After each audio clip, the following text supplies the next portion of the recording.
भटकते थे प्रभु, भगवान ही की खोज में आपने दर्शन दिए। राजा आपने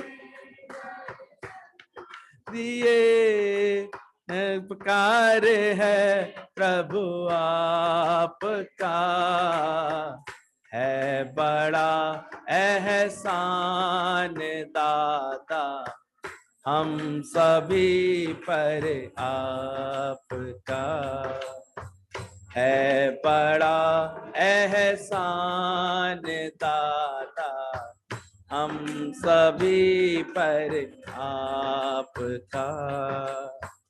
जानते थे हम नहीं घट में हमारे है प्रभु, जानते थे हम नहीं घट में हमारे है प्रभु, जानते थे हम नहीं घट में हमारे है प्रभु, घट में प्रभु दिखला दिया, घट में प्रभु दिखला दिया, उपकार है दादा आपका, है बड़ा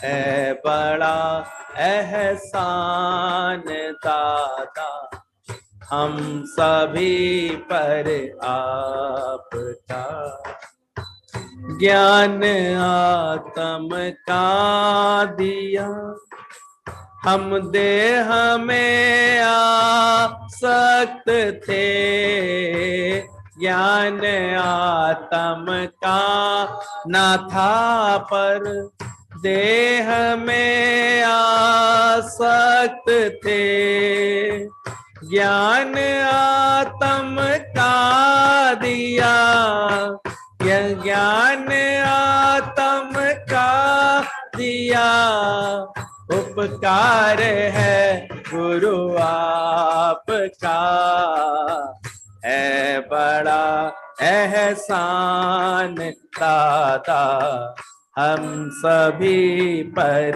आपका, है बड़ा एहसान दाता हम सभी पर आपका, डूब जाते हम सभी माया के गहरे सिंधु में, डूब जाते हम सभी माया के गहरे सिंधु में, हाँ डूब जाते हम सभी माया के गहरे सिंधु में, डूबने से है बचाया, डूबने से है बचाया,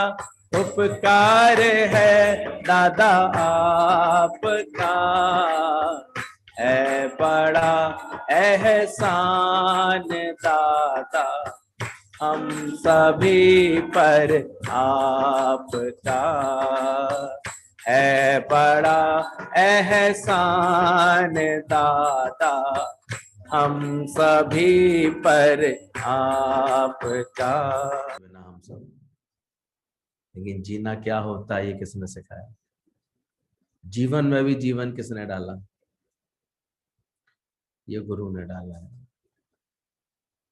तो एक बहुत भावनात्मक सुंदर ये दिन आता है, हम सब पूरी गहराई से अपने गुरुजनों के शुक्रानों में, दादा भगवान से लेकर के कमला भगवान तक साकार में दादाजी के शुक्राने, दीदी लोगों के शुक्राने, जहाँ भी जिनसे भी हमने ज्ञान प्राप्त किया है उन गुरुजनों के शुक्राने करने का, नमन करने का आगामी शनिवार को एक सुनहरा मौका है हमारे सामने। खास ये दिन चुना गया है सदियों से गुरु की महिमा करने के लिए, तो इसका पूरा लाभ ले लेना और अभी से उस लाभ की तैयारियां कर लो शुरू। हमने भी आज विचार किया है, अच्छे से रोज याद और अच्छे से करेंगे, तो शुक्राने करेंगे उनके, रोज उनकी बात पर मनन करेंगे। गुरु कैसे अंतर ध्यान हो जाता है, एक सुंदर वाणी हम लोगों को गुरु की शुक्रानों में मिली है। थोड़े समय के लिए अष्टावक्र गीता को थोड़ा विराम दे रहे हैं। 17वां प्रकरण पूरा हो गया, 18, 19, 20 3 प्रकरण बचे हैं। समय मिलते ही उसको भी पूरा करेंगे, लेकिन यह हफ्ता विशेष हम लोग दिल कर रहा है गुरु के शुक्रानों में भीगते रहे। गुरु कैसे अंतर ध्यान हो जाता है, सबके अंदर में उसी का ही ध्यान रह जाता है। Love never dies. कितनी अद्भुत बात है। सच्चा गुरु के लिए बोला गया प्रकट होता है और फिर अंतर ध्यान होता है। ईश्वर के लिए ये बोला जाता है प्रकट हुआ है। कल भी हम लोग व्याख्या पढ़ रहे थे कि जो ये जानता है मेरा जन्म दिव्य है, अर्थात मैं अजन्मा आत्मा हूं, अतः गुरु भी प्रकट होता है। जब तक अपने को देह जान रहे थे हम लोग उनको नहीं पहचानते थे, लेकिन जब गुरु ने अपने जीवन में ये सच जाना कि मैं देह नहीं हूं, मैं आत्मा हूं, तो आत्म स्वरूप में जब वो प्रकट हुए तो उनका प्रभाव, उनका प्रेम इतना परिशुद्ध हो गया कि सब पर एक प्रभाव डालने लगा, प्रकाश फैलाने लगा, और उसी का लाभ हम आज तक लेते आ रहे हैं। ना मिलते तो मगर सदगुरु, तो ना जाने हम कहाँ होते। तो जो गुरु के प्रेम को एहसास करते हैं वो जानते हैं कि जब से मिले गुरु सांचे रे, तो क्या हुआ, मन का मयूरा नाचे रे। तो गुरु का जहां में बड़ा ऊंचा स्थान, गुरु गुरु बोल मन गुरु गुरु बोल। तो गुरु की महिमा में भी कर रहे। तो गुरु भी जब ये अनुभव का ज्ञान देता है हमको, कल भी अच्छी बात लग रही थी, ज्ञान भी 3 प्रकार के बता रहे थे गीता भगवान। परोक्ष ज्ञान, अनुमान ज्ञान और अनुभव का ज्ञान। प्रारंभ में हम परोक्ष ज्ञान को ही अनुभव करते हैं, परोक्ष ज्ञान के बारे में ही जानते हैं। भाई भगवान है, कहीं भगवान है, तीर्थ स्थलों पर भगवान का वास है, मंदिरों में भगवान का वास है, ऐसा जानते हैं। केवल सुना होता है जैसे हमने ज्ञान के बारे में, तो वो ज्ञान हमारे लिए परोक्ष ज्ञान होता है। फिर गुरु का संग करते करते बैठते बैठते अनुमान ज्ञान आने लगता है। ऐसा होगा भगवान, कदाचित ऐसा होगा। जब गुरु का आदर्श देखते ना, अच्छा ऐसे निर्लेप न्यारा होगा, ऐसे निष्काम होगा, ऐसे निर्मोह निरासक्त होगा, ऐसे सर्व से प्रेम करने वाला होगा। तो अनुमान हमारा, अनुमान ज्ञान के रूप में हमारे अंदर धारणाएं आती है, ज्ञान की समझ आती है। और फिर गीता भगवान ने बोला तीसरी स्थिति ज्ञान की आती है, अनुभव का ज्ञान। जब तुम खुद इस निष्ठा में आ जाते हो कि मैं वो ब्रह्म स्वरूप हूँ, मैं वो आनंद स्वरूप हूँ, मैं वो आत्म स्वरूप हूँ, इसमें निष्ठा में आ जाते हो, देह भाव अपना खुद का भूलने लगता है, भुला देते हो, तो वो अब तुम्हारा अनुभव बन जाता है ज्ञान। तो यहाँ भी दादाजी यही चाहते हैं, गुरु जी यही चाहते हैं कि भले शुरुआत में तुम्हारा परोक्ष ज्ञान हो, फिर अनुमान ज्ञान हो, लेकिन टिकना तुमको है, प्रकट करना है तुमको अपने अनुभव का ज्ञान। Your own experience the only teacher. तुम्हारा खुद का अनुभव ही तुम्हारा शिक्षक बनेगा सही अर्थों में। इसलिए श्रवण की कला, श्रवण की कार्यक्रम बहुत समय तक चलता है, क्योंकि ये दोनों स्टेज पार करने में समय लगता है। शुरुआत में तो हम भगवान के विषय में कुछ जान ही नहीं रहे थे, ये भी गुरु ने आकर के बताया। दूरों दूरों की धावे दसिया, बहुत दूर दूर जानते थे, पर वो इतना निकट है, अंग संग है। कल भी हमने कहा कि दुनिया में सब जाके भगवान को बाहर ढूंढने लगते हैं। हम भगवान को जाकर के मंदिरों में ढूंढते हैं, पर गुरु आकर के उसको भगवान को घर में प्रकट कराना चाहता है, हमारे घट में ही प्रकट कराना चाहते हैं। घट में प्रभु दिखला दिया, उपकार है प्रभु आपका। गुरु का इसी बात का उपकार है, वो निकट दिखा देता है। वो केवल बाहर मंदिर बनवा के नहीं छोड़ देता, वो तो एक पहली क्रिया है। जैसे बच्चे को एबीसीडी सिखाई जाती है ना, तो पिक्चर दिखाई जाती है उसको एबीसीडी में। ए फॉर एप्पल, एप्पल बना देते हैं, ए से एरोप्लेन बना देते हैं, बी से बॉल बना देते हैं, सी से कैट बना देते हैं। तो पिक्चर उसमें बना देते हैं, इससे बच्चा पहचानने लगता है, फिर उसको शब्द का ज्ञान होने लगता है, बोध होने लगता है, फिर वो अक्षर बनाने लगता है, दो शब्दों को जोड़ करके ऐसे। तो ये ज्ञान परोक्ष ज्ञान है जो हमें शुरुआत में गुरु से मिलता है। लेकिन उसके बाद फिर गुरु की कृपा से हम अनुमानित होने लगते हैं, पहचानने लगते हैं कि भगवान है तो कैसा है, किस रूप को बोला गया भगवान, कैसे जाना गया भगवान को, किस भावना को भगवान बोला गया है। तो गुरु का संग करते करते समझने लगते हैं कि भग्न कर लेगा जो अपने विकार, वही है भगवान। जो अपने को ऐसा मानने लगता है कि मैं कैसे सर्वव्यापी हूं, वो है भगवान का जैसे रूप। तो अनुमान हमारा लगने लगता है और हम भगवान के निकट आ जाते हैं। ये गुरु की कृपा मिलनी शुरू हो जाती है। अब केवल राम एक मंदिर में खड़े राम नहीं रहते, दशरथ का बेटा राम नहीं रहता, अब एक राम घट घट में लेटा। ऐसा अभ्यास गुरु कराता है कि सबके अंदर कौन है। सबना जीवा का एक कोई धाता, सो मैं बिसर ना जाए। बुलाए गुरु जी बताते थे, एक राम दशरथ का बेटा, एक राम घट घट में लेटा, और एक राम का सकल पसारा, फिर एक राम जगत से न्यारा। तो ये यात्रा कराने के लिए गुरु मिलता है, जो केवल दशरथ के पुत्र श्री रामचंद्र मर्यादा पुरुषोत्तम को हम महिमा समझते थे उनकी, उन्हीं के लिए आरती भजन करते थे।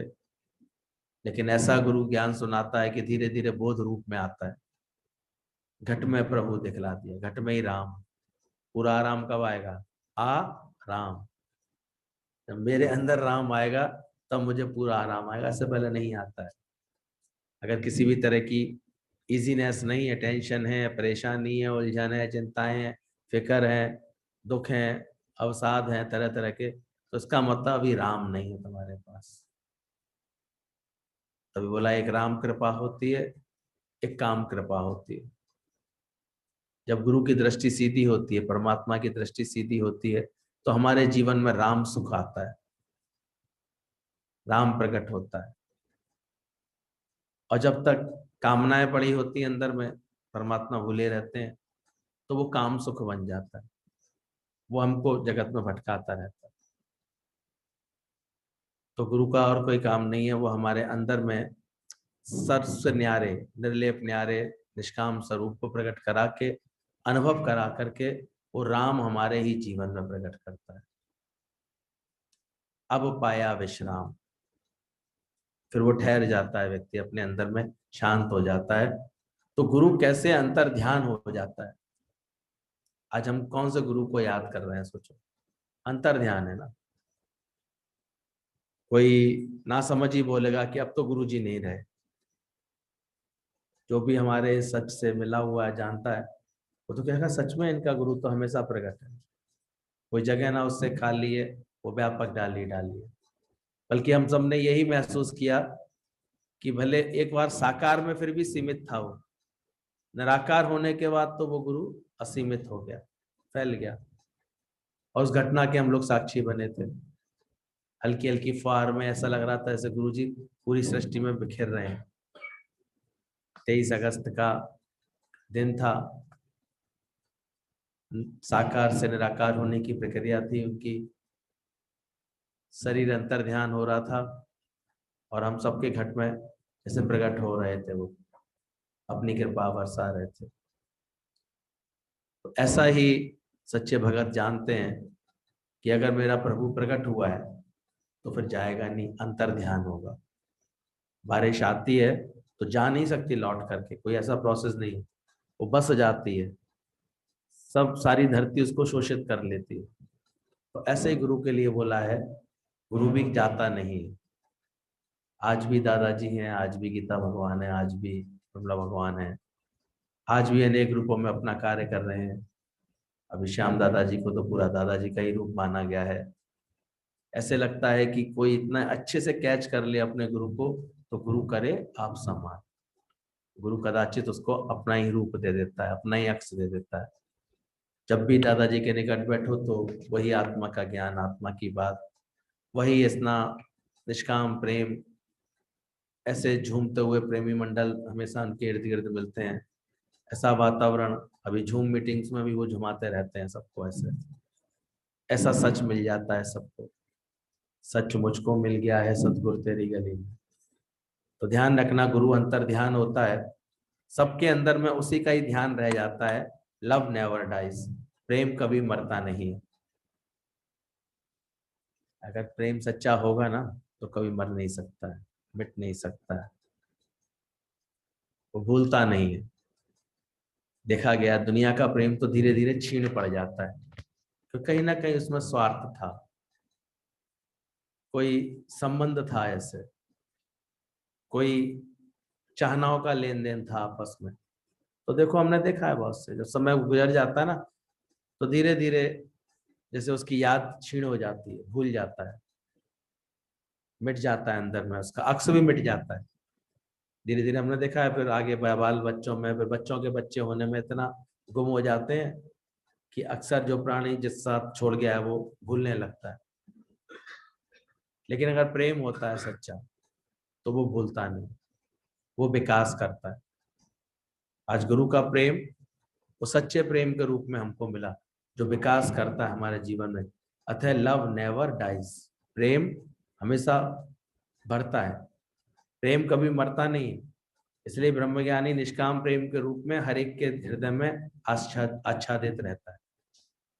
हमेशा महसूस करना कि उनका प्रेम कैसे, देखो हम सबको और नियमित बना रहा है, और संयमित बना रहा है, और सत्संग के आनंद में रख रहा है।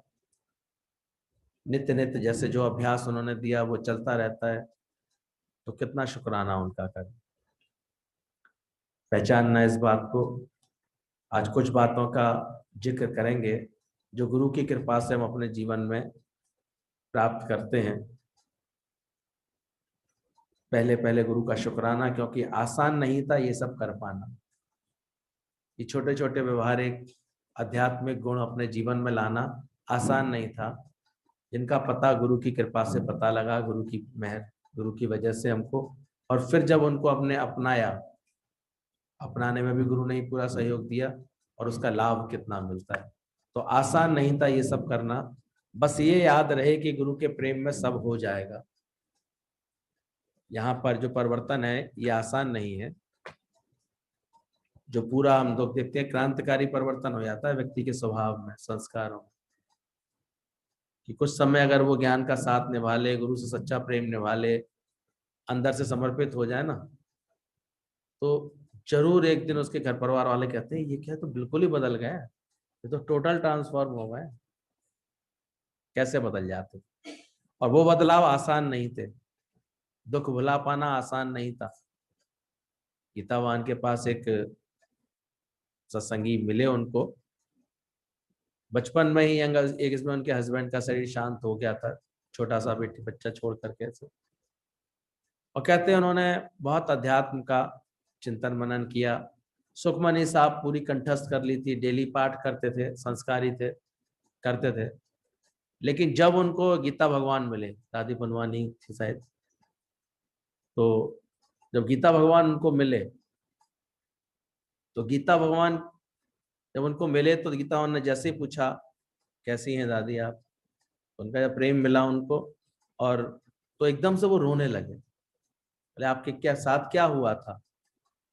तो 25 साल पहले की घटना को एज इट इज याद करके रोने लगे। फिर गीता भगवान ने उनको ज्ञान दिया, आत्म ज्ञान दिया, स्वरूप का ज्ञान दिया, सच सुनाया। उसके बाद उन्होंने जो महसूस किया कि आज से मेरा दुख मिट रहा है, आज से जैसे मेरे अंदर में कोई ऐसे ज्ञान की बात डाल रहा है, इससे मेरा सुख दुख में समता में रहने की समझ तो ब्रह्मज्ञानी से मिलती है।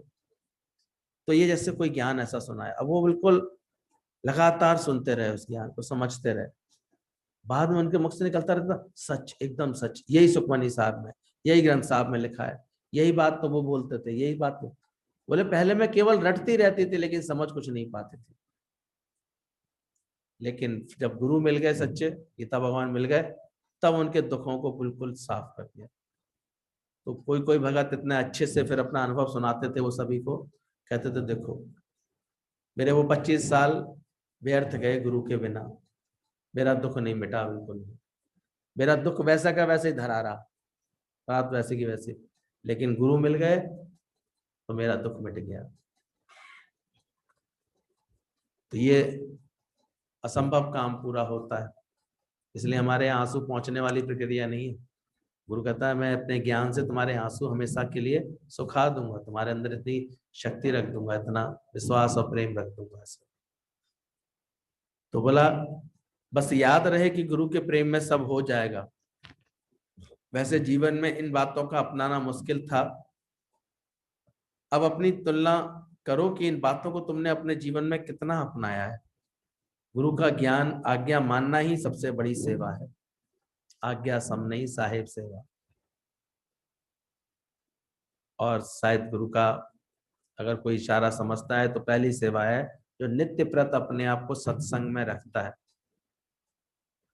और गुरु की आज्ञा क्या है, इसके अलावा तो हम नहीं समझते कोई और आज्ञा गुरु ने दी है हम लोगों को।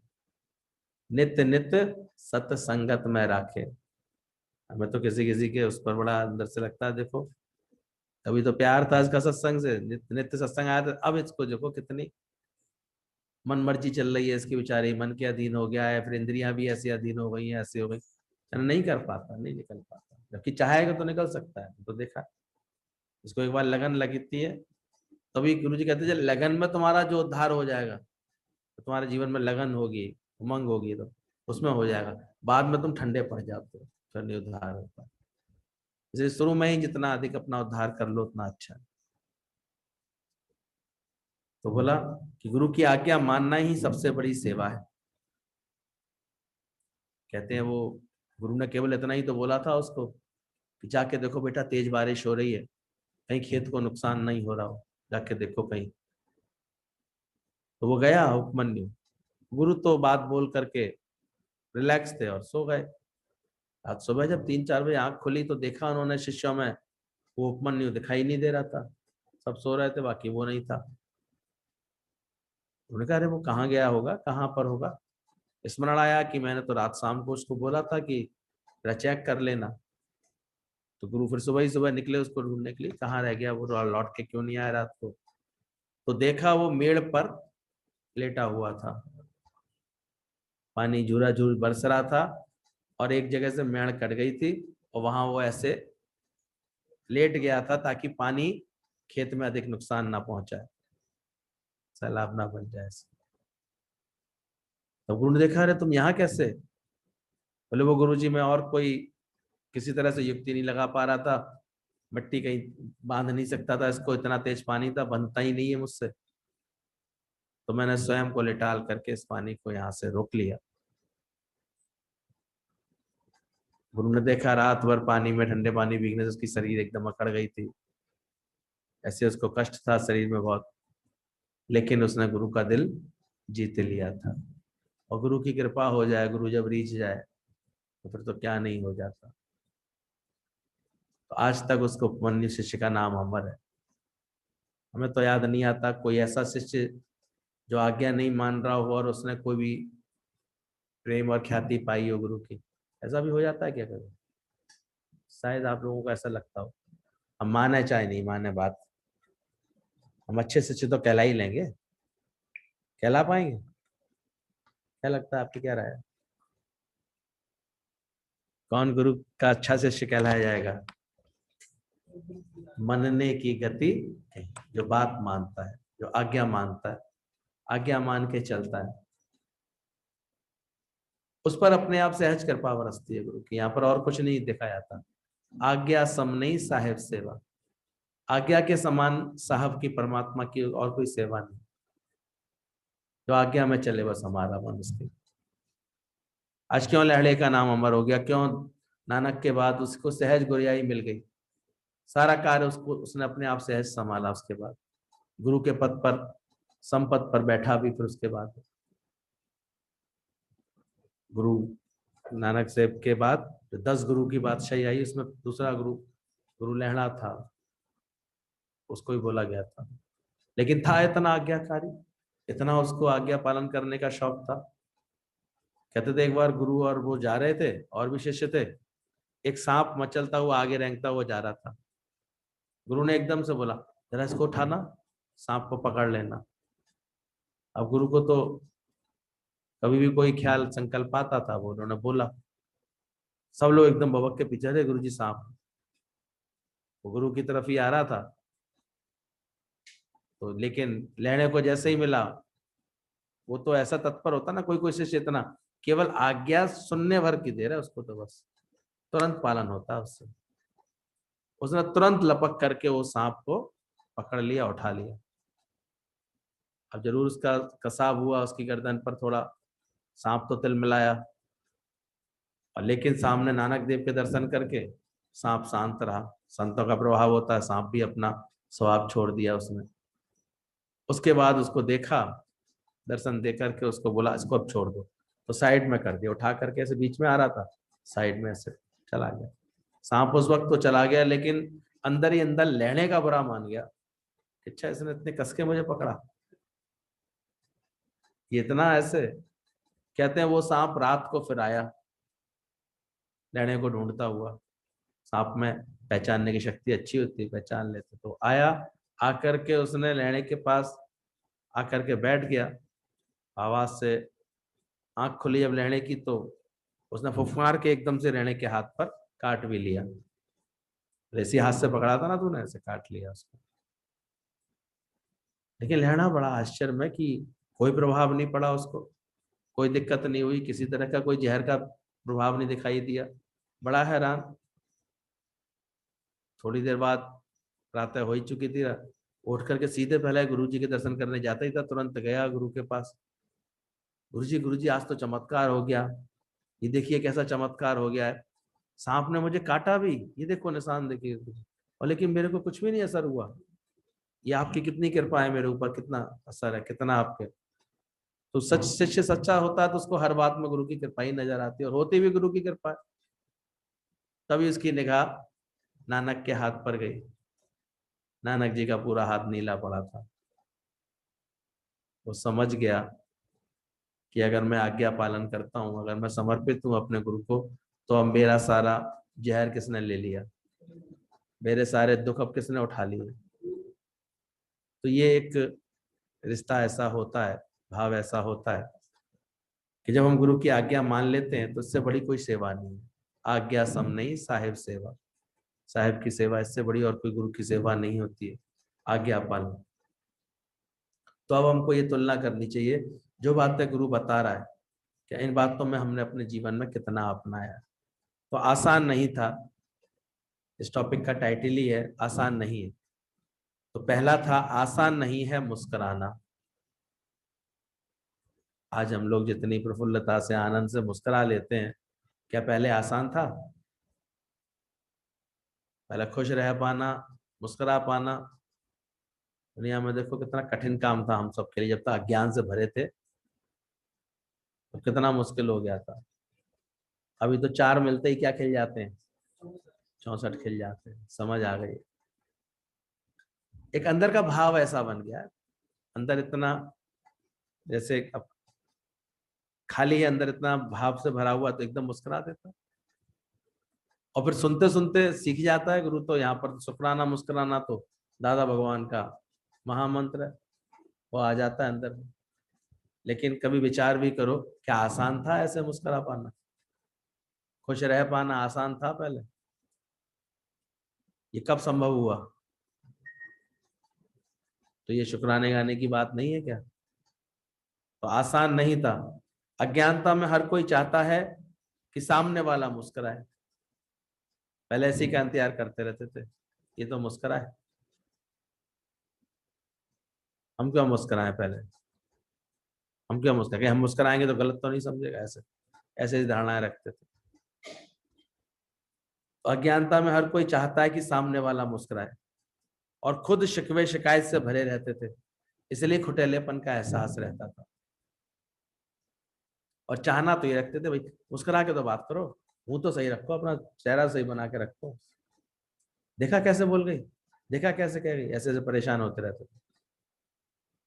यानी चाहते थे लोग अच्छे से बात करें, अच्छे से व्यवहार करें, अच्छे से करें, चाहते ये थे, लेकिन खुद किससे भरे रहते थे? तो बताओ किससे भरे रहते थे? शिकवे शिकायत। अकल ही नहीं थी, तो ज्ञान में बैठाल बैठाल के गुरु अकल ठीक करता, किसी शिकायत मत करना। शिकायत तो नहीं है तेरे को किसी से? पक्का? मुस्कुरा के दिखा। शाबाश। ये तो सुनती रहती ना सत्संग में बैठकर। तो विचार करना कि जब तक मन शिकवे शिकायतों से भरा रहता है तो मुस्कुरा नहीं पाता था। तो फिर मुस्कुराए कहां से जब मन में खुटेलापन होता था? जो सोच रहा है तो फिर मुस्कुराएगा कहां से? ये जब गुरु ने आके भेद बताया, जब हम अपने किसी ना किसी सोच से अपने को ग्रसित किए हुए हैं तो हंस कब पाएंगे? आप कभी देखो, ये तो गुरु ने आकर के सुना सुना के सत्संग ऐसा अभ्यास कराया है। Thinking is not your real nature. मैं तो अपना यही जानता हूँ। पहले ऐसे टंगासा रहता था मेरा दिमाग, ख्याल चलने की ऐसी बीमारी सी थी हर वक्त। एक तो लिहाज बहुत, शर्म का बहुत स्वभाव था, संकोची स्वभाव बेहद था। किसी से दो शब्द बोलने में तो नानी सी मरती थी, कोना ढूंढते थे, कोई आ जाता था घर में तो इधर उधर भागते थे। वो अवस्था भी रही होगी, 16-17 साल की अवस्था थी तो बड़ा संकोची स्वभाव, किसी से भी ढंग से बातचीत करना तो बहुत दूर की बात थी। बड़ी घबराहट सी होती थी, अंदर वाला ऐसे घबराता था ऐसे। लेकिन जैसे ही गुरु जी का पहले दिन का सत्संग मिला, और इत्तेफाक से मेरे लिए तो ये पहला वचन ही उनका था जिससे गुरु जी का ध्यान मेरी तरफ आया और मैंने उनकी तरफ दिया। जब उन्होंने बोला thinking is not your real nature, तो मैंने पलट के यही पूछा कि ऐसा कैसे? मनुष्य तो सोचेगा ही आखिर, मनुष्य तो सोचेगा तो जरूर। तब गुरु जी ने बड़ा अच्छा एक्सप्लेन किया था। बोले एक होता है सोचना, एक होता है विचार करना। तो ज्ञानवान विचार पूर्वक तो रहता है, विचारवान तो होता है, लेकिन उसकी सोचनीय दशा नहीं होती किसी बात को लेकर के। फिर धीरे धीरे जब उनका एक्सप्लेनेशन समझ में आया तब समझ में आया ये तो बड़ा अद्भुत ज्ञान है भाई। ये तो हमारे ऊपर से जो प्रेशर है सारे हटा रहा है ज्ञान। सत्संग और कर क्या रहा है? सारा तनाव, सारा दबाव, सारा प्रभाव हटा रहा है अपने आप। Thinking is not your real nature, तो जो आत्मा का मूल स्वभाव नहीं, ये जीव भाव के कारण हम सोचा विचारी करते हैं। जैसे से आत्म भाव में जागृत हो जाएंगे हमारे अंदर से सब हट जाएगा। विसर गई सब तात पर आई, जब से सात संगत मोह पाई। तो ये सुंदर समझ मिली जब गुरु जी से। उन्होंने इतना अच्छा समझाया, बोले जैसे जैसे तुम्हारे अंदर ज्ञान आएगा अब तुम हर बात परमात्मा पर छोड़ने लगोगे, परमात्मा को आगे रखने चलोगे। तो फिर देखो जब भगवान को आगे प्रकट करोगे फिर तुम्हारी कभी सोचनी दशा नहीं होगी। एक होता है विचार लहरें और एक होता है सोच यानी भंवर। तो भंवर जब बन जाती है पानी में तो उसमें आदमी डूब जाता है और लहरों में पार उतर जाता है। तो लहरें हमें पार करती हैं, भंवर डुबो देती है। इतना सुंदर उन्होंने अंतर बताया था, तब से ये क्लियर हुआ। और तब से हमने देखा कि कुछ उनका प्रभाव, उनका संकल्प ऐसा हो गया कि फिर बहुत देर तक, बहुत अधिक देर तक कोई सोचा विचारी अब टिकती नहीं है, चली जाती तुरंत दूसरे पल एक विचार आ जाता है, अरे जैसे प्रभु की मर्जी, जैसे प्रभु चाहे, जैसे प्रभु करा लें, उन्हीं की सृष्टि है, उन्हीं के सब है। और मैं जैसे जैसे अंदर से हटने लगती है तो अब देखते हैं और अधिक सोचा विचारी खत्म, करन करावन आप ही आप, मान उसके कछ नहीं। तो हल्कापन आ जाता है। ऐसा नहीं कि कोई दिमाग खराब हो गया, कोई सोचना आता ही नहीं है, सब आता है, लेकिन अब वो जैसे परेशान करने वाला नहीं, सुख देने वाला, उसमें ज्ञान का चिंतन रहता है, सत्संग की बात रहती है। इतना गुरु सत्संग सुना देता है यहाँ बैठाल बैठाल के, बैठाल बैठाल, फिर आपके अंदर में क्या रह जाती है? यही विचार रह जाते हैं, क्वालिटी चेंज हो जाती है, क्वांटिटी सीमित हो जाती है, बहुत सीमित रहते हैं, रिलैक्स रहते हैं। तो बोला जब हम सोच रहे थे तो हम मुस्कुराए कहाँ से, पर गुरु ने सबके अंदर निश्चल प्रेम की मुस्कुराहट दे दी है। इस सत्संग का अप्रत्याशित फल हमको मिलता है कि हम सबका जीवन एकदम से हल्का होने लगता है, क्योंकि पूर्ण गुरु मिला है, रहे क्यों ना हल्के हल्के। बस सौंप देते हैं हम तो गुरु को अपना भार, फिर गुरु जाने उसका चक्कर कैसे चलना है, क्या करना है, कैसे कराना है, वो आप अकेला सब करे। क्योंकि ये शक्ति हमने गुरु के अंदर देखी शुरू से ही। हम लोगों ने तो अपने हर मौके पर गुरु जी को खींचते क्या आते, वो खुद कृपा बरसाते थे, हम तो केवल भाव रखते थे, प्रेम रखते थे। वो प्रकट होते थे और उनके प्रेम में ना जाने कैसी लीला हो जाती थी, कितना आनंद, कितनी खुशियां। कब से ये आनंद के मेले इन्होंने श्रोयाबाद में लगा दिए, हम लोगों के घरों में लगा दिए, सत्संग की भूमि पर लगा दिए, चलता रहा ये खेल। फिर वो आते थे, फिर उनके साथ साथ कभी कभी अनेक प्रेमी मंडल आते थे, फिर दीदी लोग, आंटी लोग सब आने लगते थे, लगातार एक सिलसिला चलता रहता था। पर उसके पीछे एक ठोस कारण था, हमारा नियमित सत्संग करना। अगर ये नहीं होता तो ना बुला पाते, ना वो आ पाते। तो इसलिए सत्संग का सबसे ज्यादा कदर करनी चाहिए दुनिया में। अब और चीजों की तो करते हैं ना हम कदर, लेकिन सबसे अधिक कदर किसकी होनी चाहिए? आज भी धीरे धीरे सत्संग की कदर की है तो इतने आराम और सुख से बैठे हैं, कोई सत्संग को आगे रखा। तो यही हमारा सबके लिए है कि जो गुरु के वचन को, गुरु की आज्ञाओं को आगे रखता है, जीवन में रखता है, सदा सुखी बरसाती है गुरु भक्ति प्रभु भक्ति। प्रभु से हमें मिलाती है गुरु भक्ति। तो गुरु का जहां में बड़ा ऊंचा स्थान है, बोला ये गुरु भक्ति। गुरु झिड़के भी कभी अगर, मर्जी है उसकी, तो भी मीठा लगना चाहिए। ऐसा होना चाहिए कि वो तुमको ऊंचा उठा रहा है, वो तुमको भगवान का विश्वास है। तुम 6-6 महीने बाद के प्रोग्राम खामा विचार कर करके उलझ रहे हो, छोड़ दो ना, भगवान के ऊपर करेगा। संकल्प डाल के रखो उसको, भाव डाल के रखो। मनुष्य की प्रकृति तुरंत कर्ता भाव में आएगा, तुरंत अहंकार भाव में आएगा, तुरंत ममता के भाव में आएगा, और एक रखता है गुरु के ऊपर बस, तो वो आप अकेला सब करे घेट में। उनका किसी का सच्चा संकल्प हो, ऐसा हो नहीं सकता कि ज्ञान उसके ऊपर कृपा ना करे, सत्संग कृपा ना करे उसके ऊपर। हर उलझन सुलझा दी गुरु ने, हर उलझन सुलझा दी, बिगड़ी बात बना दी। और बाकी तो सारा काम ही सत्संग ही कर देता है ना। आप देखो, केवल सत्संग का आग्रह कल भी हमने देखा।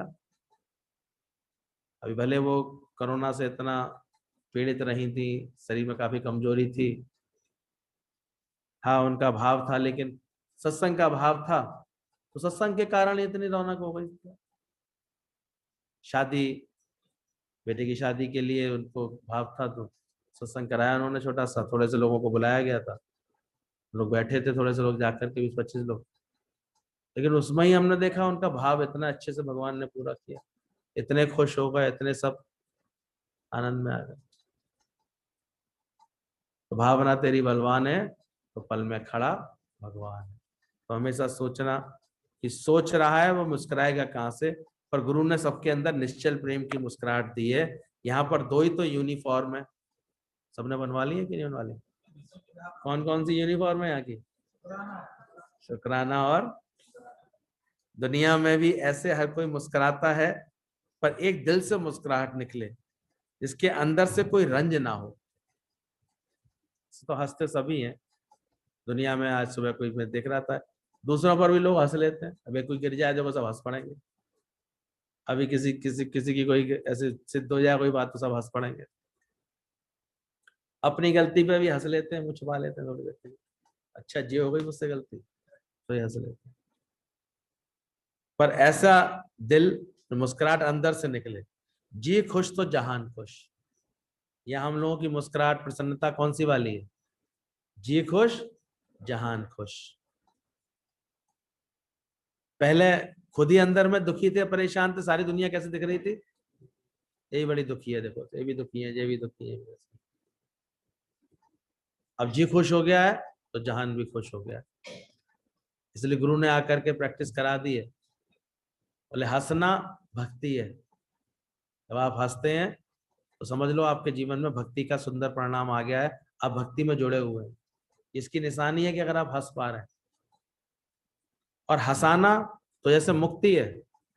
अगर आप में इतनी सामर्थ्य आ जाती है, आप दूसरों को भी हंसा पाते हैं, खुश कर पाते हैं, तो जैसे ये आपने मुक्ति अपने जीवन में पा ली है। और बोला मुस्कुराना जप है और खिलखिलाना तप है।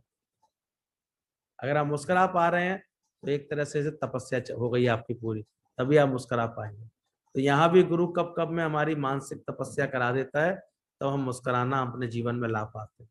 बाकी तो उसकी और डिग्रियां हैं, मुस्कुराना, खिलखिलाना, ठाके लगाना, हमेशा मस्त रहना, ऐसे सुपरलेटिव डिग्रियां बन जाती हैं।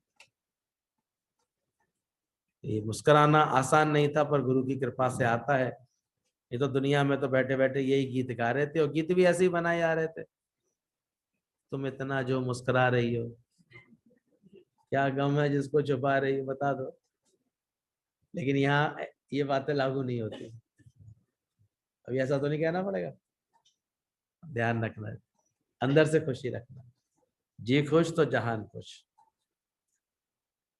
सबको एक शिक्षक ने संत कहा, संत से, आप कहते हो दुनिया में बहुत दुख है, पर मुझे तो हर जगह बहुत मजा दिख रहा है। जा रहा था शिष्य के साथ तो कहीं पर पार्टी चल रही थी, बच्चा पैदा हुआ था, जश्न मनाया जा रहा था, खुशियां हो रही थी, ढोल बाजे बज रहे थे, पार्टी खुशी हो रही थी। तो गुरु संत उस समय तो शांत रहे। कुछ समय बाद वो शिष्य के साथ दोबारा उसी रास्ते से लौट रहे थे, तो फिर वहां से उसी घर से रोने की आवाजें आ रही थी, दुख की आवाजें आ रही थी। तो देख करके गुरु ने बोला उसको, बोले संसार में सुख और दुख दोनों ही है, क्योंकि जहां बजती है शहनाई वहीं मातम भी बनाए जाते हैं। बस गुरु सिखाता है तुम्हारी मुस्कुराहट केवल हालातों पर निर्भर ना हो, तुम हर हाल में मुस्कुरा सको। अब समझ में आई? या कुछ लोग आप बड़े मजे से कहते हम तो पहले ही मुस्कुराते थे, हम तो हमेशा खुश रहते हैं, किसी किसी को, लेकिन वो सच्ची खुशी नहीं होती है। सुखों में मुस्कुरा ली तो कौन सी बड़ी बात है, अनुकूलताएं चल रही है जीवन में तब तुम हंसी खुशी जी लिए तो कौन सी बड़ी बात है। लेकिन प्रतिकूलता में मुस्कुराए, जब कोई दुविधा मिली जीवन में, कोई जो है अपमान मिला, कोई बात मिले, तब तुम खुश रह पाओ, तब समझना कि तुमने सही बात समझी है। जब संसार में सुख दुख दोनों हैं, बस गुरु सिखाता है तुम्हारी मुस्कुराहट केवल हालातों पर निर्भर ना हो, तुम हर हाल में मुस्कुराना। किस किस के बात में पल्ले पड़ गई है वाली बात, कि अभी केवल जब सुख होंगे तभी मुस्कुराओगे, सुधरोगे थोड़े, कब खुश रहेंगे? अभी क्या सिखाया, कब खुश रहना है? हर हाल में दाता का, वो मुस्कुरा पाएंगे, वो हर बात में खुश रहेंगे। उसके लिए ज्ञान की आवश्यकता है, बिना ज्ञान के कोई कर ही नहीं सकता है। तो बताओ संभव है? तो ये काम कौन करा सकता है? और आसान था क्या ये काम? पर इसको भी आसान कब बना दिया गुरु ने? ये गुरु आसान बनाता है। ये तो शुरू शुरू में सुनते हैं ये बस केवल मुस्कुराना, ये तो हम पहले ही बहुत करते हैं। जब पड़ती है ना सर पे, तब तो कोई गुरु का बच्चा ही खुश रहता है, अकेले हॉस्पिटल में भी खुश रह लेता है, कोई टेंशन नहीं करता रह के दिखा लेता है। और नहीं तो दुनिया में देखो कितना उलझ जाते हैं, कितना परेशान। लेकिन ठीक से इसने आत्मा का ज्ञान समझा होगा, गुरु का प्रेम पाया होगा, वो कहेगा कोई बात नहीं। उसको अंदर से लगता है कि कैसे मुझे अंदर से ही पहले गुरु ने इतनी ताकत दे दी, इतनी समझ दे दी, क्या बिगड़ेगा। One day this body will leave me, एक दिन शरीर छोड़ेगा अपने आप। मैं तो खुश रहूं। वो वैसे मौत के लिए भी तैयार रहता है। वो कहते हैं ना थ्री लाफिंग सेंट, आज किसी ने ग्रुप में बड़ी अच्छी पोस्ट डाली है, वो हंसते रहते थे, चाइनीज सेंट थे, वो कुछ नहीं बोलते थे, वो केवल थ्री लाफिंग सेंट हमेशा हंसते ही रहते थे, खिलखिलाते रहते थे, हंसना जैसे उनका, बाकी कुछ ज्ञान ध्यान बोलते नहीं थे। बस आ जाते थे जिस गांव में घूमते घूमते, चौराहे पर खड़े होकर के ठाके लगा लगा के हंसते थे, और तब तक हंसते रहते थे जब तक एक एक बंदा, अब कोई हंसे बार बार हंसता ही रहता, उसको देख देख कर, कोई कितनी देर सोचते सोचते देख देख कर उनको हंसी आती थी, और हंसने के कारण न गोल मटोल भी हो गए थे। वो लाफिंग बुड्ढा आता नहीं है, वो उसी का प्रतीक आता है, ऐसे हंसता रहता है। तो तीनों हंसते रहते थे, और उनसे जो वाइब्रेशंस निकलते थे जो, उससे सब हंसते थे। और जब वो देख लेते थे गांव का एक एक व्यक्ति हंस लिया, एक एक व्यक्ति खुश हो गया, फिर कहते थे वो उस गांव से फिर दूसरे गांव चल देते थे, बोले अब हमारा काम पूरा हो गया। अच्छा, ज्ञान के बाद क्या क्या, ज्ञान क्यों सुनते हैं, ज्ञान क्यों समझते हैं, सत्संग क्यों समझते हैं, खुश रहने। और उसने क्या करा दिया था, हंसा हंसा के खुश कर दिया। तो कभी भी ज्ञान को भारी करके मत लेना, कभी भी सत्संग को बड़ी टेंशन बना के लेते हैं लोग, तभी सत्संग से कतराते हैं। अरे बाबा सत्संग, अरे सत्संग तो मतलब तो खुश रहना सीख जाएगा, और क्या होगा, हर वक्त आनंद में रहना सीख जाएगा, हर हाल में दाता का शुक्र मनाएगा। सत्संग कोई बहुत ज्यादा मुसीबत की बात थोड़ी है। कुछ को उनको ज्ञान ध्यान बोलने की जरूरत ही नहीं पड़ती थी, वो केवल इसी चेष्टा में लगे रहते थे कि बस, लेकिन हंसते इतने थे, लाफिंग इतनी करते थे, इसीलिए प्रसिद्ध हो गए थे। उनका नाम तक कोई नहीं जानता था, कभी इतना भी नहीं बोलते थे, आपस में बस इशारों में बात करते थे, बस बाकी कुछ नहीं। एक दिन अचानक खबर आई कि उनमें से एक का शरीर शांत हो गया। अब लोगों में बड़ी उत्सुकता, ये तो हमेशा ठाके लगाते थे, देखें जाकर के कैसे, आज क्या कर रहे होंगे वो, आज तो जरूर बाकी के दो बच्चे हैं वो रो रहे होंगे, आज तो रो रहे होंगे। तो लोग ज्यादा ही भीड़ लगा के आ गए उनके आसपास, पर वहां तो बिल्कुल उल्टा खेल, दोनों और ठाके लगा लगा के हंस रहे थे, और अच्छे से हंस रहे थे। बोले भाई क्या कर रहे हो, तुम्हारा साथी चला गया और तुम्हें आज ऐसे हंसते नहीं है, अच्छी बात नहीं है, ऐसे ये शोक का समय है। पर वो और हंस रहे थे। बोले हम तो इस बात की खुशी मना रहे हैं। बोले किस बात की। बोले ये जीत गया हम सबसे। हम लोग रोज रात को बस एक ही बात इशारों में करते थे कि देखे तीनों में से कौन जीतेगा, सबसे पहले कौन खिसकेगा दुनिया से। तो आज ये जीत गया, अब इसकी जीत पर हम खुश हो रहे हैं, चला यार दुनिया छोड़, इसलिए हम लोग बहुत हंस रहे हैं। और वो भी जाते जाते क्या गया था, भैया सुनो, हम हंस हंस करके ही शुद्ध बने पड़े हैं, हम हमें नहलाने धुलाने की जरूरत नहीं है, मैं पैसे पानी से घबराता था। तुम सोचो मरने के बाद मुझे रीत होती है कपड़े उतार के पूरा नहलाते हैं या फिर कपड़े पहनाते हैं नए कपड़े ऐसे। बोले वो मत करना।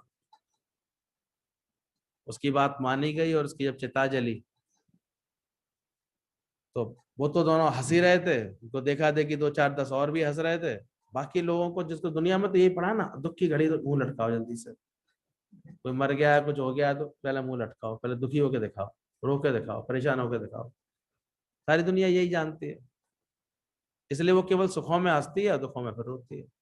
ये तो ज्ञान के बाद ही ये छूत की बीमारी लगती है कि हर हाल में क्या लगने लगते हैं, ठाके लगने लगते हैं, खुशियां लगने लगती हैं। तो जब उसकी चिता जलाई गई तो उसने क्या किया था, अपने कपड़ों के नीचे बहुत सारे पटाखे छुड़ा रखे थे। तो इतनी आतिशबाजी, इतनी रंगीन, इतनी, और वो सब छूटने लगे उसके अंदर से कि उसकी देख करके उसकी जब शरीर जल रहा था, सबको सबको लोगों को हंसी आ गई, सारे लोग खिलखिला के हंसे, आके मार के हंसे। और सब ये कहते चले गए, बोले सच में ये तो वाकई में लाफिंग सेंट था, जिया तो हंसाते हंसाते और गया तो हंसाते हंसाते। तो गुरु भी हमने ऐसे लाफिंग सेंट पाए कि जीवन भर हमको खुशियां बांटते रहे, खुशियां देते रहे। अपनी भी यात्रा पूरी की तो भी सबको एक सच्ची खुशी दे करके, आत्मिक खुशी दे करके। प्रेम का जाम पिला करके। तो ध्यान रखना, गुरु ही ऐसा होता है जो हर हालातों पर हमको खुश रहना सिखा देता है। गुरु ने सिखाया है कि सब है तो पहनो और कम है तो गम ना करो। ये अकल भी गुरु ने दी है, तभी तो खुश रह लेते हैं। दुनिया में तो है तो परेशान कि मेरी थाली में 4 लड्डू क्यों, इसकी थाली में 2 क्यों, इसकी थाली में 3 क्यों। 3 वाला इसलिए परेशान, इसको 4 क्यों दे दिए, मुझे 3 ही क्यों दिए। 2 वाला इसलिए परेशान कि मुझे केवल 2 ही दिए, और 4 वाला इसलिए परेशान कि बिगड़ रहे होंगे इसलिए मुझे दे दिए। सबके सब लड्डू से सबको एक एक देना ज्यादा होता है। तो परेशान हो जाते हैं, इसको 2 क्यों दे दिए, इसको 1 क्यों दे दिए। दुनिया में सब ऐसे उलझ जाते हैं ऐसे। लेकिन एक गुरु का ज्ञान होता है, वही सुखी रहते हैं, क्योंकि सब है तो पहनो। गुरु हमको इस जगत का, इस माया का अच्छा उपयोग करना भी सिखा देता है व्यवस्था ठीक है, ले लेना जितना अच्छा, जैसे मिले, जैसे सुविधा मिले। सब है तो पहनो खाओ, और कम है तो गम ना करो। ये अकल आ जाती है, अगर कुछ कम है तो गम नहीं करना। ज्ञानी अत्यंत सुख या अत्यंत दुख में कैसे रहता है, देखो संत के पास गाय थी, सारे गांव वाले उससे ईर्ष्या करते थे, किसके पास खूब दूध देती है, घी देती है, इसलिए मजे सत्संग कर रहे हैं। ज्यादातर लोग ऐसी धारणा बना लेते हैं, इन्हें काय की कमी है, सोना चांदी की दुकान चल। बड़ी मुसीबत है भाई, अरे प्रारब्ध है भाई, वहां तो रहेंगे ही, कहाँ जाएंगे। तो संत के पास ईर्ष्या करते थे लोग उससे, इनके पास खूब दूध है, दही है, घी है, इसलिए मैं सत्संग कर रहे हैं। तो कुछ दिनों बाद किसी ने उसकी गाय चोरी कर ली, ये भी करके देख लिया किसी ने। तो देखा सुबह पहले 7 बजे बैठता सत्संग में, अब 6 बजे सत्संग करने बैठ गया आराम से। गांव वाले हैरान, और सोचा ये दुखी होगा, पर संत कहने लगा शुक्र मेरा तो समय बच गया, दूध दोहने का, गाय के रख रखाव का समय बीतता, उसे अब भक्ति में लगाऊंगा। तुमको ये अकल आई, गाय है तो दूध पीते हैं, मठा पीते हैं, और चली गई तो समय बच गया, गोबर उठाने से बच गए, सानी लगाने से बच गए। ये सुन तो सबने लिया है, और गाय का दृष्टांत बता भी देंगे सबको, लेकिन हर बात में ये हमारे जीवन का अनुभव बन जाए, आचरण बन जाए हमारे जीवन में, कि एकदम से कैसा भी परिवर्तन आ रहा है जीवन में, हम उसमें बड़े शांत, एकदम से बड़े खुश हैं। ठीक है, अब इस बात से बच गए,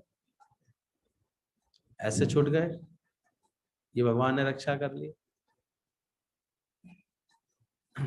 तो कब बोले अत्यंत सुख और अत्यंत दुख में कैसे देखो रहता है संत, ज्ञानवान कैसे रहता है, ये दृष्टांत से पता लगता है। तो गुरु ने हाय हाय के बदले वाह वाह सिखा दिया। सच्चा गुरु मिलता है तो सारी हाय हाय लेकर के बदले में वाह वाह दे देता है। गुरु जी का जीवन देखा, कैसे हर हाल में खुश थे, कि कभी कोई फूलमाला पहनाए, कभी कोई सत्संग में आके अपमान कर जाए, लेकिन वो एक रस रहते थे। ऐसा नहीं है, ऐसे भी मौके आते हैं ज्ञानवान के जीवन में। सभी तो एकदम से राजी नहीं रहते ना, कुछ लोग ऐसे भी आ जाते हैं। हम लोगों के यहाँ भी सत्संग में 2-4 बार इस तरह की ड्रामेबाजी देखी, नाटक देखा है, लेकिन हम देखते हैं मन इतना रहता है कि आज तक कभी भी किसी के प्रति कोई भेद नहीं आया। बाद में धीरे धीरे उनको अपनी भूल का एहसास हुआ, वो सब सत्संगी धीरे धीरे फिर आ जाते, सत्संग समझते हैं। सबके खेल बहुत देख लिए, क्योंकि सच तो सच ही रहेगा। सुख भी मुझे प्यारे हैं और दुख भी मुझे प्यारे हैं, छोड़ू मैं किसे भगवान, दोनों ही तुम्हारे। तो यहाँ केवल ऊपरी मुस्कुराहट नहीं है, पर जो हर हाल में खुश तबीयत है, वही सच्ची मुस्कुराहट है। तो इस मुश्किल काम को किसने अपने जीवन में आसान बनाया है, और किसकी वजह से आसान बनाया है? तहे दिल से उनका शुक्राना करना। अगर ऐसा हुआ नहीं है तो जल्दी कर लेना, क्योंकि यही काम करने आए। किस किस का हो गया ये काम पूरा, कि वो हर हाल में क्या कर सकता है, खुश रह सकता है, वो खुश तबीयत है, या मुस्कुराहट केवल ऊपरी तो नहीं है। अरे हाँ या ना कुछ बता दो, किसी किसी को तो अभी भी मुस्कुराना बड़ा ऐसा कठिन सा काम लग रहा है। क्या करे बेचारा, रोज सत्संग सुनता नहीं, तो कभी कभी आता है तो ऐसे सीखता रहता है।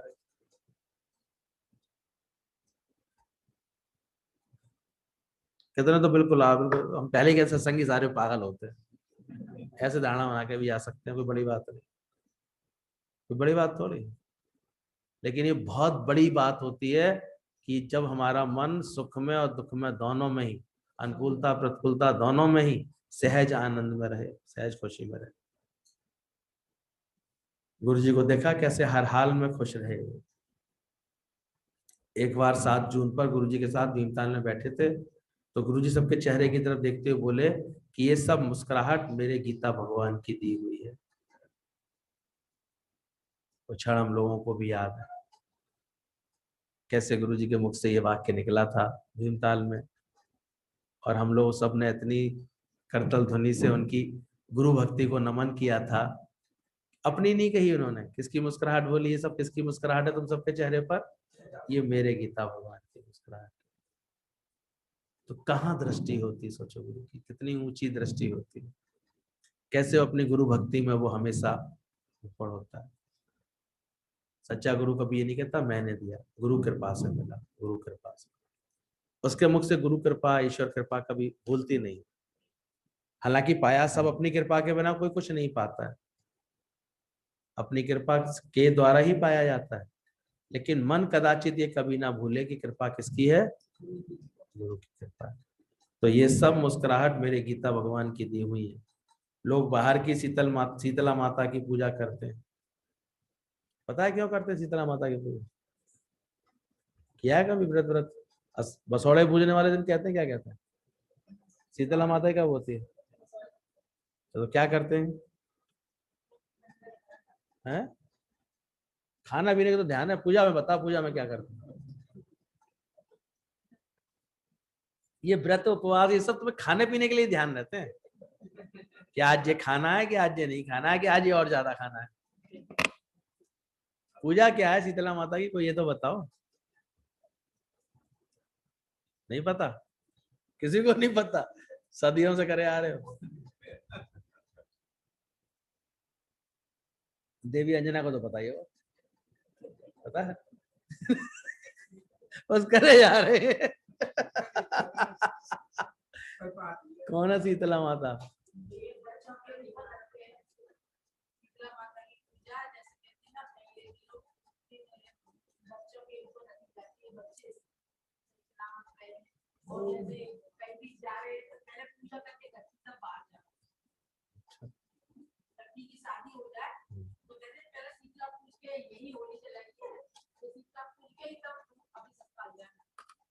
तो पूजा क्या करते हैं उसमें, ये तो बता दो।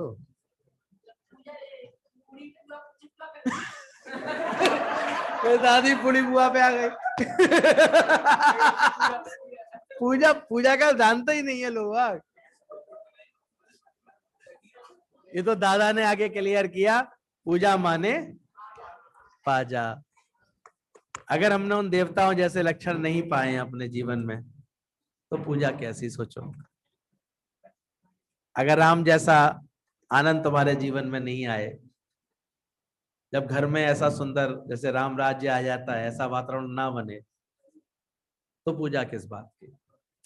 तो पूजा का सच्चा अर्थ तो गुरु आके बताता है। इसलिए हम देखते पूजा, उस दिन में सुनता रहा पूरी कथा। मैंने सत्यनारायण की कथा कहाँ है, इसमें कथा कौन सी है? यही कथा है लीलावती कलावती की,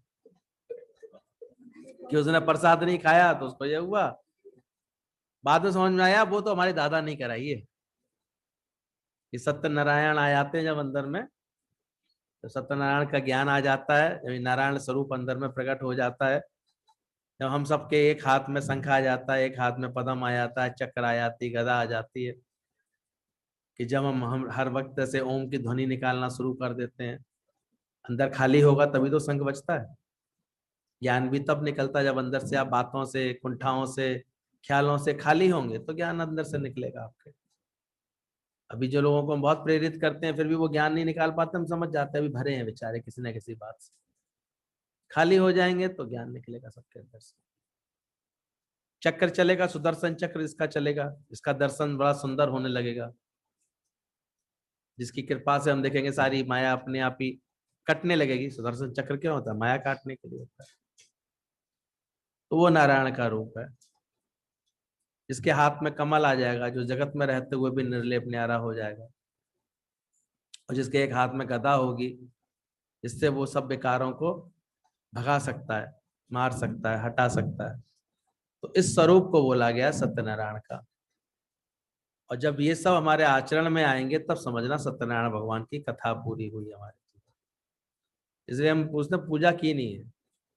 तो शीतला माता जो मन को शीतल करने वाली, यानी शांति आनंद देने वाली माता की पूजा तो करते हैं, पर लोग बाहर से करते हैं। पर हमारा सत्संग ही सबसे बड़ी शीतला माता है। यहाँ करके क्या मिलता है? शीतलता मिलती है कि नहीं मिलती है? यही वो स्थान है जहाँ सच्ची सही अर्थों में शीतला माता की पूजा होती है। ठीक है। गुरु ज्ञान गंगा से हमको शीतल बनाता है। तो ये है, अभी धीरे धीरे हमको सही मर्म समझने चाहिए। केवल उन्हीं कर्मों में लगे नहीं रहना चाहिए। आज गुरु ने हमें सत्संग के द्वारा सब कुछ दिया है। इसलिए अगर कोई केवल सत्संग की कर्म में लगा है, सत्संग की सेवा में लगा है ना, तो समझना उसकी सही अर्थों में सारी पूजाएं पूरी हुई है। सब देवी देवता उस पर राजी होंगे, अवश्य ही होंगे। उसे कोई बाहर से कोई और कर्म करने की आवश्यकता रही नहीं आती है। अरे नाव मिली जिसको जल भीतर, सो बाहों से नीर तरे ना तरे। नारायण बसते जिसके हृदय में, सो कछु कर्म करे ना करे। ये समझना है। फिर तुम्हें कुछ और बाहर से कुछ करने की आवश्यकता नहीं है। करो भले ही, अलग बात है, लेकिन आवश्यकता अब नहीं, क्योंकि आप सत्संग है आपके जीवन, सुख है आपके जीवन में सत्संग। तो अब गुरु को भी कहो कि आप हमें हर हाल में मुस्कुराते हुए देखेंगे। क्या प्रॉमिस करेंगे आज से हम गुरु को, या तुम दिखोगे? आप हमें, हे गुरुदेव, आप हमें हमेशा कैसे देखेंगे? मुस्कुराते हुए ही देखेंगे। और अगर कोई तुम्हें मुस्कुराता हुआ ना दिखे तो उससे क्या कहेंगे? चीज, स्माइल प्लीज। क्या बोलेंगे? हाँ। तो miles of miles you smile, this should be your morning exercise. अब समझ में आ रहा होगा, आसान बात नहीं थी। कह तो आए थे गुरु जी से, मैं तो हर हाल में मुस्कुराता हूँ, हर बात में मुस्कुराता हूँ। शाम तक उसे अपनी औकात समझ में आ गई। ये तो बड़ा कठिन है दिन भर मुस्कुराना। दिन में कितनी बार चेहरे वहरे बनते हैं देखो। बच्चे बात ना माने तो हूँ कहाँ गई मुस्कुराहट। कोई काम बिगड़ जाए तो देखो कैसे दिमाग घूमता है एक सेकंड में। अचानक ही कोई दुख का एहसास आ जाए, कोई ख्याल आ जाए, कोई विचार आ जाए दिमाग में, तो टसुए बहने लगते 2 मिनट में। ये भी एक प्रकृति बन जाते हैं। तो ध्यान रखना, लाफिंग सेंट्स की तरह हमको भी ये आर्ट सीखनी है, जो आसान नहीं थी पर गुरु ने आसान बना रहा है। आगे भी जो भी कमी रह गई होगी जिसकी, वो भी कहाँ पूरी होगी? कभी भी रोगी बैठ के? रोगी तो नहीं कभी फिर? सही बता ना। है? अच्छा, कहीं ना कहीं गुंजाइश छोड़ के ही चलोगी। चलो कोई बात नहीं। प्रेम में होंगे ना तो देख रहे हो आंसू मीठे होंगे, बहुत अंदर में तृप्ति देने वाले होंगे, हल्का करने वाले होंगे। अगर कोई मुस्कुराता ना दिखे तो क्या कहोगे उससे? चीज। तुमने किसी को भी एक स्माइल दी तो जैसे मोतियों का कोष दान दे दिया। ये समझना, गुरु कहता है मारो मारो खूब मारो, मगर किससे? किल विद काइंडनेस। प्रेम से मारो किसी को। तो यहाँ गुरु ने हम सबको धीरे धीरे कैसे मार दिया? प्रेम से मार दिया। इसलिए कभी अधीरज मत होना, तुम बस संकल्प करते आओ, धीरे धीरे गुरु प्रेम से मार देता है।